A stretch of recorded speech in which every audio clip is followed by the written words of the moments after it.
Èèyàn lè wò lẹ ṣe ẹ káàbọ̀ sí Mashola Gist TV. Ṣé àlàáfíà ni ẹwà gbogbo lè ń kọ́ gist tá a gbọ́ lẹ́nìí òun ni àǹtí Wahem ní òun ò ní kúrò ní palace o ìpè torí òun lóyún fún kábíyèsí.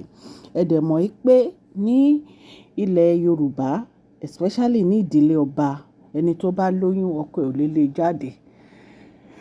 Ṣùgbọ́n nǹkan tí ò yé àǹtí Wahem ni pé ọkọ ẹ̀ ò lé ẹ jáde, ọkọ ẹ̀ ní kó lọ sí ilé tí òun rà fún ẹ ni kó máa lọ gbé bẹ̀. Ọkọ ẹ̀ ò lóun ò fẹ́ mọ́, ọkọ ẹ̀ ò lóun divorce ẹ̀. So ọ̀rọ̀ yìí kò bára wọn mu. Ẹ̀yin èèyàn lé ẹ jẹ́ ká jọ wọ inú gist tèmi. Tó bá jẹ́ ìgbà àkọ́kọ́ ní tí ẹ̀ ń darapọ̀ mọ́ channel mi, èmi ọmọ yín Mashola, mo kí yín káàbọ̀ sí Mashola Gist TV. Ṣé àlàáfíà ni ẹwà gbogbo lè ń kọ́? Yorùbá ni mo máa ń sọ lórí channel mi, mo máa ń sọ nítorí pé a fẹ́ gbàgbé àṣà àti èdè wa. A dẹ̀ tún sọ fún àǹfààní àwọn tí wọ́n gbọ́ Gẹ̀ẹ́sì. Ẹ̀yin èèyàn lé à ń sọ̀rọ̀ nípa royal gist, celebrity gist, politics àti gbogbo nǹkan tó ń ṣẹlẹ̀ ní agbègbè orílẹ̀-èdè bàbá wa ní ilẹ̀ Nàìjíríà. Ẹ̀yin èèyàn lé tẹ́ bá ti subscribe o so that tá bá ti post any gist ẹ máa rí. Àwọn politics gist wa ó máa ń wá ní ọjọ́ Saturday àti Sunday. Àwọn celebrity gist àti royal gist a máa ń mú wá ní Monday to Friday.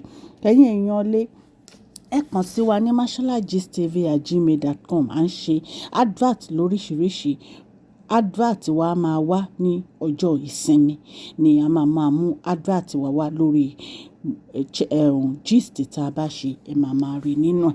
Ẹ̀yin èèyàn lé ó yà wá lẹ́nu nígbà tí àǹtí wa tó lóun lóyún ipe nítorí ìdí èyí òun ò lè jáde nínú palace. Ẹ rí pé èyí tó lágbára.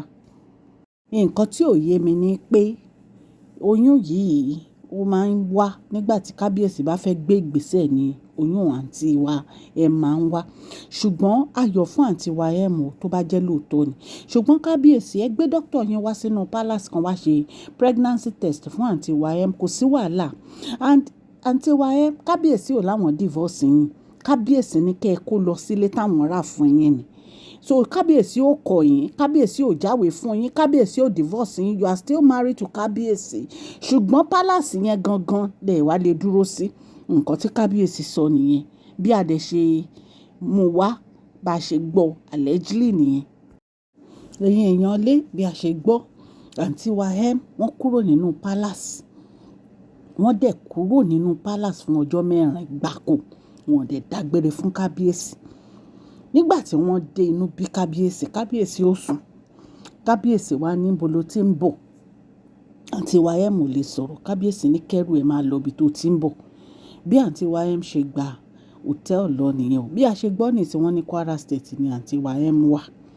Ẹ̀yin èèyàn lé ṣé àrífín la fẹ́ pè yìí ni àbí irú kí la fẹ́ pè yìí káǹtí wa kàn dìde kọ́kọ́ kúrò nínú palace láì dágbére. Irú kí la fẹ́ pe irú ìwà báyìí. Ẹ̀yin èèyàn lé kábíyèsí ń sọ fún gbogbo wọn ìpè kan lọ ra lé. Àǹtí wa àti àǹtí wa wọ́n yarí wọn ra lé. Ó dìgbà tí àǹfààní bá bọ́mọ wọn lọ́wọ́ kan tó mọ̀. Ẹ̀yin èèyàn lé kábíyèsí ní àwọn ò ní time. Wọ́n fún wọn ní 48 hours. Lẹ́yìn 48 hours tí wọ́n fún wọn, wọ́n bẹ̀rẹ̀ sí withdraw gbogbo àwọn privileges wọn as olórí. Wọ́n gbà wọn ayaba. Wọ́n gbà wọn maid tó ń bá wọn ṣiṣẹ́. Wọ́n gbà wọn security. Gbogbo àwọn nǹkan tán ti fún wọn pátápátá gbogbo ẹ̀ ni wọ́n ti withdraw lọ́dọ̀ wọn. Àfi àwọn tó ti ra lé nínú wọn ni ọ̀rọ̀ yìí ò kọlù. Even gan wọ́n withdraw pé kán má wọnú chamber wọn mọ́. Wọ́n ní ìgbà tí bàbá wa Aláké tán wá, wọ́n ní kábíyèsí dá padà nítorí pé wọ́n rí pé wọ́n á gbé ìgbésẹ̀ láti ṣe nǹkan tí bàbá wa Aláké bá wọn sọ ni. Wọ́n ní ṣùgbọ́n wọn ò ṣe. Báwo ni kábíyèsí a ṣe máa bá yín sọ̀rọ̀ tẹ́ ní gbọ́?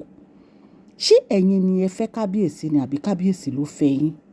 Ọ̀rọ̀ yìí ó ń get out of hand o, honestly. Ẹ̀yin èèyàn ẹ jẹ́ ká máa gbọ́ gist lọ.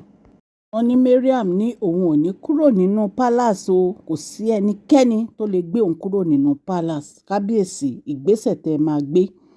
Ẹ kọ́kọ́ lọ ṣe pregnancy test fún olórí Mariam. Kẹ́ ẹ mọ̀ bóyá lóòótọ́ ló lóyún. Ẹ lọ bá àwọn ẹbí ẹ sọ̀rọ̀. Ìpè ilé tẹ́ ra fún ni o. Ẹ fẹ́ kó wà ńbẹ̀. Ìyàwó yín ni. Ẹ̀yin lẹ láṣẹ lórí ìyàwó yín. Ìyàwó yín kọ́ ló láṣẹ lórí yín.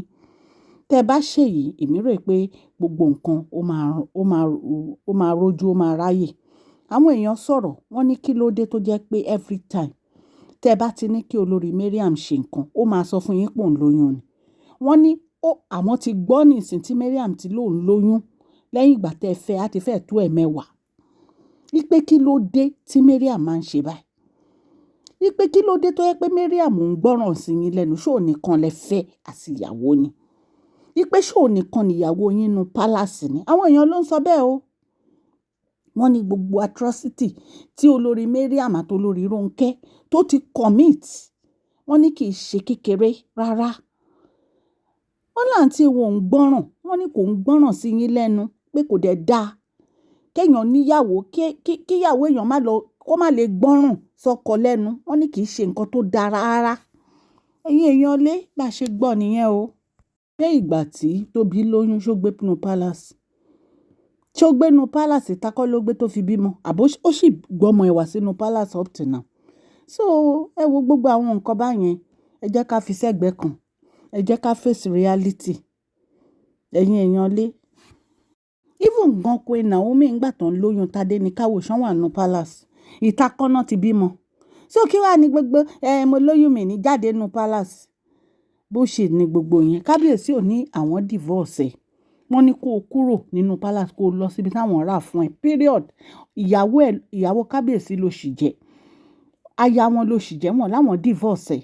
So tó bá yẹ pé kábíyèsí láwọn divorce ẹ̀ nísìn ló lè máa sọ̀rọ̀. Kábíyèsí ti sọ fún yín so many times, òun nífẹ̀ẹ́ ìyàwó, òun fẹ́ kí ìyàwó òun padà. Ẹ̀yin ẹ̀dà Yari, àwọn ẹ̀dà kan wà tí wọ́n fẹ́ kí Queen Naomi padà. Wọ́n fẹ́ kan padà, wọ́n kí à ń pa happiness kábíyèsí. Nǹkan tó ń fẹ́ òun ni kí kábíyèsí máa ronú. Kí ló dé? Kí ló dé?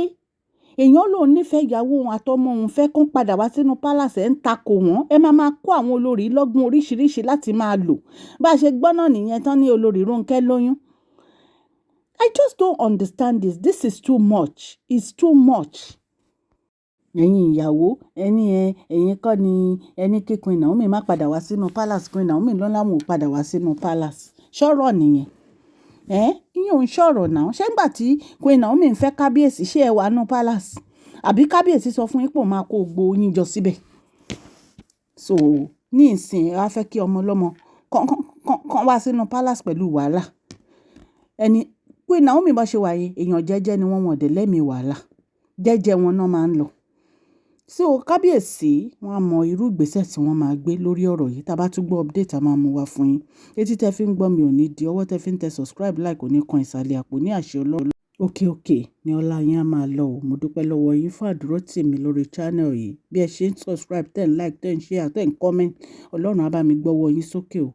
Ẹ ní tọrọ jẹ o. Àpò yín ò ní kan ìsàlẹ̀ àpò. Ní agbára Ọlọ́run, ọlá yín á máa lọ síwájú sí ni. Thank you so much. I love you all. God bless you. Please share this video, like and subscribe. God bless you.